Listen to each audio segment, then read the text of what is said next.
जय हिंद साथियों, railway group D new exam 2026 के लिए पहला प्रश्न है आप सभी के सामने। जय जवान जय किसान का नारा किसने दिया था?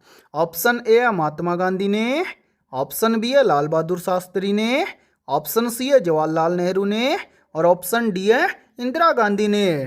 तो यहाँ पर देखिए इन चारों में से करेक्ट आंसर हो जाएगा सभी का ऑप्शन है बी। जय जवान जय किसान का नारा दिया था लाल बहादुर शास्त्री ने। तो पहले प्रश्न के अंदर करेक्ट आंसर हो जाएगा सभी का ऑप्शन है बी। और मेरे भाई इस क्लास के अंदर आप सभी को एंड तक बने रहना है, क्योंकि इस क्लास के अंदर हमने बहुत ही शानदार और इम्पोर्टेंट क्वेश्चनों को कवर किया है और सभी क्वेश्चन आपके एग्जाम के लिए भी इम्पोर्टेंट रहेंगे। ठीक है, तो चलिए फिर अगला प्रश्न देखते हैं। दूसरा प्रश्न है आप सभी के सामने। मानव शरीर में रक्त को शुद्ध करने का कार्य कौन करता है?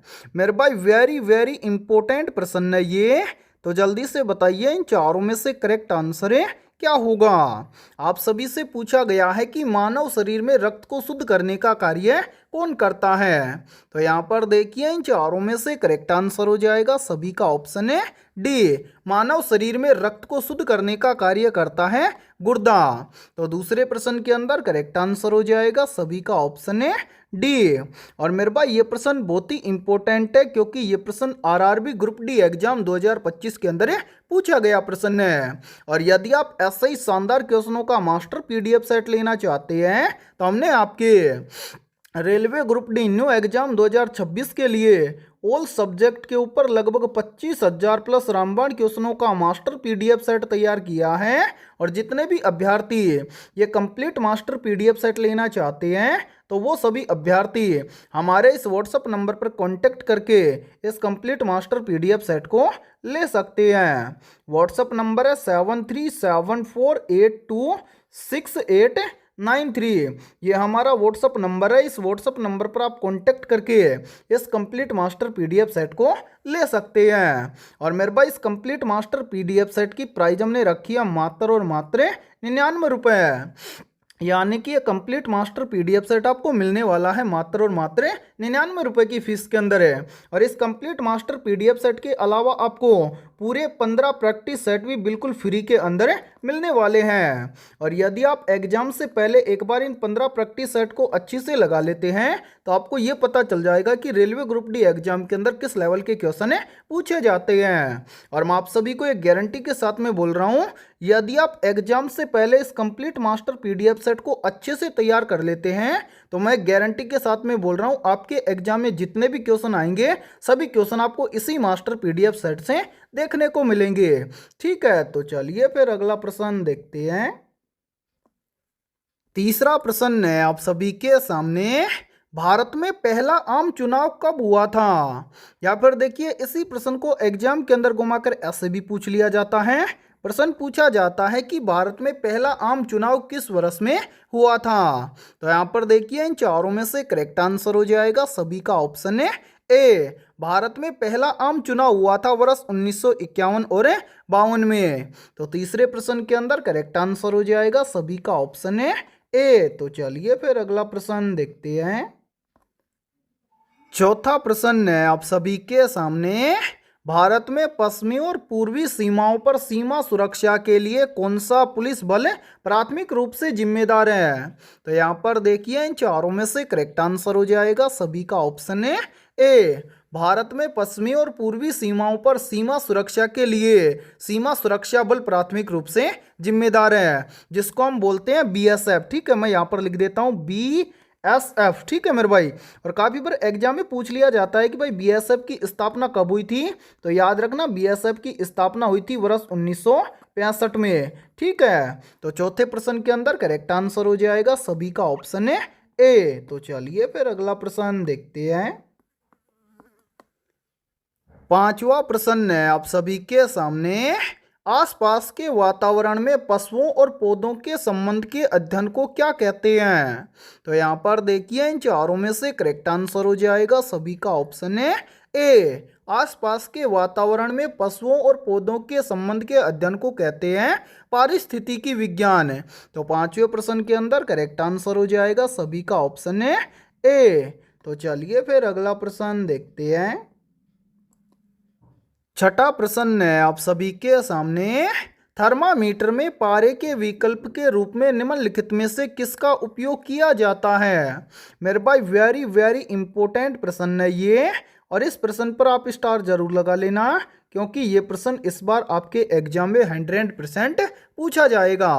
प्रश्न पूछा जाएगा कि थर्मामीटर में पारे के विकल्प के रूप में निम्नलिखित में से किसका उपयोग किया जाता है। यानी कि पूछा गया है कि थर्मामीटर में पारे के अलावा किसका उपयोग किया जा सकता है। तो यहाँ पर देखिए इन चारों में से करेक्ट आंसर हो जाएगा सभी का ऑप्शन है डी, यानी कि थर्मामीटर में पारे के विकल्प के रूप में निम्नलिखित में से गैलेस्टन का उपयोग किया जाता है। तो छठे प्रश्न के अंदर करेक्ट आंसर हो जाएगा सभी का ऑप्शन है डी। तो चलिए फिर अगला प्रश्न देखते हैं। सातवां प्रश्न है आप सभी के सामने, युगोस्लाविया की राजधानी क्या है। मेरे भाई मोस्ट इंपोर्टेंट प्रश्न है ये, और याद रखना आपके रेलवे ग्रुप डी एग्जाम की प्रत्येक शिफ्ट के अंदर है राजधानी और मुद्रा टॉपिक से लगभग 2 से 3 प्रश्न प्रत्येक शिफ्ट के अंदर है पूछे जाते हैं। तो इस टाइप के प्रश्न का या तो आप स्क्रीनशॉट ले लेना, या फिर इस टाइप के प्रश्न को आप अपनी नोटबुक के अंदर जरूर नोट कर लेना, क्योंकि इस टाइप के प्रश्न को यदि आप नोट कर लेंगे तो 2 से 3 प्रश्न आपके करेक्ट होने वाले हैं। तो जल्दी से बताइए इन चारों में से करेक्ट आंसर क्या होगा। आप सभी से पूछा गया है कि युगोस्लाविया की राजधानी क्या है। तो यहाँ पर देखिए इन चारों में से करेक्ट आंसर हो जाएगा सभी का ऑप्शन है बी, यानी कि युगोस्लाविया की राजधानी है बेलग्रेड। तो सातवें प्रश्न के अंदर करेक्ट आंसर हो जाएगा सभी का ऑप्शन है बी। तो चलिए फिर अगला प्रश्न देखते हैं।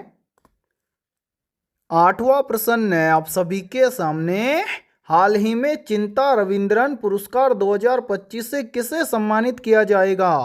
तो यहाँ पर देखिए इन चारों में से करेक्ट आंसर हो जाएगा सभी का ऑप्शन है डी। हाल ही में चिंता रविंद्रन पुरस्कार 2025 से शरण कुमार लिम्बाले को क्या किया जाएगा, सम्मानित किया जाएगा। तो आठवें प्रश्न के अंदर करेक्ट आंसर हो जाएगा सभी का ऑप्शन है डी। और मेरे भाई ये करंट अफेयर से संबंधित प्रश्न है, तो इसको अच्छे से देख लेना आप, ठीक है। तो चलिए फिर अगला प्रश्न देखते हैं।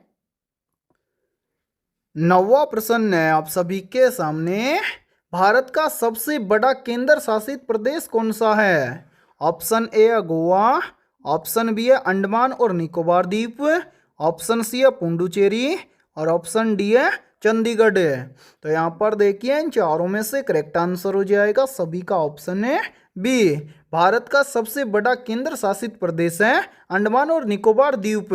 तो नौवें प्रश्न के अंदर करेक्ट आंसर हो जाएगा सभी का ऑप्शन है बी। और मेरे भाई इस क्लास के अंदर आपको एंड तक बने रहना है, क्योंकि इस क्लास के अंदर हमने उन्हीं क्वेश्चनों को कवर किया है जो क्वेश्चन आपके railway group D new exam 2026 के लिए इंपॉर्टेंट रहेंगे, और इसी टाइप के क्वेश्चन आपके एग्जाम में बार बार रिपीट होते हैं। तो चलिए फिर अगला प्रश्न देखते हैं। 10वां प्रश्न है आप सभी के सामने, पहाड़ों पर चढ़ते समय वायु दाब कैसा होता है या फिर क्या प्रभाव पड़ता है।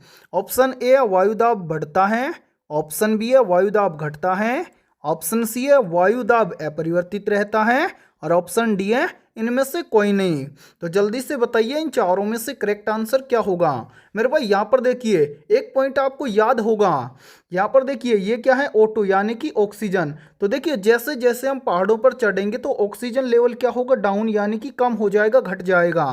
तो जैसे देखो यहाँ पर पहाड़ों पर चढ़ते समय वायु दाब क्या होगा मेरे भाई, घट जाएगा, यानी कि ऑक्सीजन लेवल क्या होगा, डाउन होगा, घटेगा। तो सिंपल सी बात है वायु दाब भी क्या हो जाएगा, घट जाएगा। तो यहाँ पर आपका राइट आंसर हो जाएगा ऑप्शन बी, यानी कि पहाड़ों पर चढ़ते टाइम या चढ़ते टाइम क्या होता है, वायुदाब घट जाता है, ठीक है। तो इसी के साथ में राइट आंसर हो जाएगा ऑप्शन बी। और यदि ये क्लास आपको पसंद आ रही है तो जल्दी से एक बार इस क्लास को आप लाइक कर दीजिए, और चैनल से यदि आप पहली बार जुड़े हैं तो इस यूट्यूब चैनल को कर लीजिए सब्सक्राइब और बेल आइकन को प्रेस करना, ताकि शानदार क्लास का नोटिफिकेशन आपको सबसे पहले देखने को मिले, ठीक है। तो चलिए फिर अगला प्रश्न देखते हैं। 11वां प्रश्न है आप सभी के सामने, वोकर कप निम्नलिखित में से किस खेल से संबंधित है। ऑप्शन ए है हॉकी से, ऑप्शन बी है शतरंज से, ऑप्शन सी है फुटबॉल से, और ऑप्शन डी है गोल्फ से। तो यहाँ पर देखिए इन चारों में से करेक्ट आंसर हो जाएगा सभी का ऑप्शन है डी। वोकर कप किससे संबंधित है? गोल्फ खेल से संबंधित है। तो 11वें प्रश्न के अंदर करेक्ट आंसर हो जाएगा सभी का ऑप्शन है डी। और यहाँ पर देखिए यहीं से एक प्रश्न और पूछा जाता है और ये प्रश्न भी काफी बार एग्जाम के अंदर रिपीट होता है। प्रश्न पूछा जाता है कि राइडर कप का संबंध किस खेल से है? तो मेरे भाई याद रखना वोकर कप है और राइडर कप है, इन दोनों का संबंध है किससे? गोल्फ खेल से। ठीक है, तो चलिए फिर अगला प्रश्न देखते हैं। 12वां प्रश्न है आप सभी के सामने। भारत के 16वें वित्त आयोग के अध्यक्ष कौन हैं? मेरे भाई मोस्ट इंपोर्टेंट प्रश्न है ये और करंट अफेयर से संबंधित प्रश्न ये दिया गया है। तो जल्दी से बताइए इन चारों में से करेक्ट आंसर है क्या होगा? पूछा गया है कि भारत के 16वें वित्त आयोग के अध्यक्ष कौन हैं? तो राइट आंसर हो जाएगा इन चारों में से सभी का ऑप्शन है बी। भारत के 16वें वित्त आयोग के अध्यक्ष हैं डॉक्टर अरविंद पनगड़िया। तो 12वें प्रश्न के अंदर करेक्ट आंसर हो जाएगा सभी का ऑप्शन है बी। तो चलिए फिर अगला प्रश्न देखते हैं। 13वां प्रश्न है आप सभी के सामने। हिंदी साहित्य के महान रचनाकार मुंशी प्रेमचंद का जन्म उत्तर प्रदेश के किस जनपद में हुआ था? ऑप्शन ए है प्रयागराज में, ऑप्शन बी है वाराणसी में, ऑप्शन सी है गोरखपुर में और ऑप्शन डी है उन्नाव में। तो यहाँ पर देखिए इन चारों में से करेक्ट आंसर हो जाएगा सभी का ऑप्शन है बी। हिंदी साहित्य के महान रचनाकार मुंशी प्रेमचंद का जन्म उत्तर प्रदेश के वाराणसी जनपद में हुआ था। तो 13वें प्रश्न के अंदर करेक्ट आंसर हो जाएगा सभी का ऑप्शन है बी। और मेरे भाई आप सभी को कमेंट सेक्शन के अंदर कमेंट करके बताना है मुंशी प्रेमचंद के किसी भी एक उपन्यास का नाम आपको कमेंट करना है। और यदि आप रेलवे ग्रुप डी एग्जाम 2026 को पहली बार के अंदर क्रैक करना चाहते हैं तो हमने आपके रेलवे ग्रुप डी एग्जाम 2026 के लिए ऑल सब्जेक्ट के ऊपर फुल सॉल्यूशन के साथ में लगभग 25,000 प्लस रामबाण क्वेश्चनों का मास्टर पीडीएफ सेट तैयार किया है। और जितने भी अभ्यर्थी ये कंप्लीट मास्टर पीडीएफ सेट लेना चाहते हैं तो वो सभी अभ्यर्थी हमारे इस व्हाट्सएप नंबर पर कांटेक्ट करके इस कंप्लीट मास्टर पीडीएफ सेट को ले सकते हैं। व्हाट्सएप नंबर है 7374826893। ये हमारा व्हाट्सएप नंबर है। इस व्हाट्सएप नंबर पर आप कांटेक्ट करके इस कंप्लीट मास्टर पीडीएफ सेट को ले सकते हैं। और मेरे भाई इस कंप्लीट मास्टर पीडीएफ सेट की प्राइस हमने रखी है मात्र और मात्र 99 रुपये, यानी कि 99 रुपये की फीस के अंदर आपको ये कंप्लीट मास्टर पीडीएफ सेट मिलने वाला है। और इस कंप्लीट मास्टर पीडीएफ सेट के अलावा आपको पूरे 15 प्रैक्टिस सेट भी आपको बिल्कुल फ्री के अंदर देखने को मिलेंगे। और यदि आप इन 15 प्रैक्टिस सेट को अच्छे से लगा लेते हैं तो आपको ये पता चल जाएगा कि रेलवे ग्रुप डी एग्जाम के अंदर किस लेवल के क्वेश्चन पूछे जाते हैं और आपकी तैयारी भी मजबूत हो जाएगी। ठीक है, तो चलिए फिर अगला प्रश्न देखते हैं। 14वां प्रश्न है आप सभी के सामने। 1857 के प्रथम स्वतंत्रता संग्राम में लखनऊ से विद्रोह का नेतृत्व किसने किया था? ऑप्शन ए तात्या टोपे ने, ऑप्शन बी है बेगम हजरत महल ने, ऑप्शन सी है रानी लक्ष्मीबाई ने और ऑप्शन डी है कुंवर सिंह ने। तो यहाँ पर देखिए इन चारों में से करेक्ट आंसर हो जाएगा सभी का ऑप्शन है बी। 1857 के प्रथम स्वतंत्रता संग्राम में लखनऊ से विद्रोह का नेतृत्व किया था हजरत महल ने, या फिर हम बोल सकते हैं कि बेगम हजरत महल ने क्या किया था? विद्रोह का नेतृत्व किया था लखनऊ से। तो 14वें प्रश्न के अंदर करेक्ट आंसर हो जाएगा सभी का ऑप्शन है बी। तो चलिए फिर अगला प्रश्न देखते हैं। 15वां प्रश्न है आप सभी के सामने। जल की अभिक्रिया से कौन सी गैस निकलती है? ऑप्शन ए है हाइड्रोजन गैस, ऑप्शन बी है ऑक्सीजन गैस, ऑप्शन सी है अमोनिया गैस और ऑप्शन डी है मीथेन गैस। तो यहाँ पर देखिए इन चारों में से करेक्ट आंसर हो जाएगा सभी का ऑप्शन है ए। जल की अभिक्रिया से हाइड्रोजन गैस निकलती है। तो 15वें प्रश्न के अंदर करेक्ट आंसर हो जाएगा सभी का ऑप्शन है ए। तो मेरे भाई आज की इस क्लास के अंदर इतना ही। फिर मिलते हैं ऐसे ही बेहतरीन और शानदार क्वेश्चनों के साथ सुबह 7 बजे। और आप सभी को कमेंट सेक्शन के अंदर कमेंट करके बताना है कि 15 में से आपके टोटल कितने क्वेश्चन सही होते हैं। ठीक है।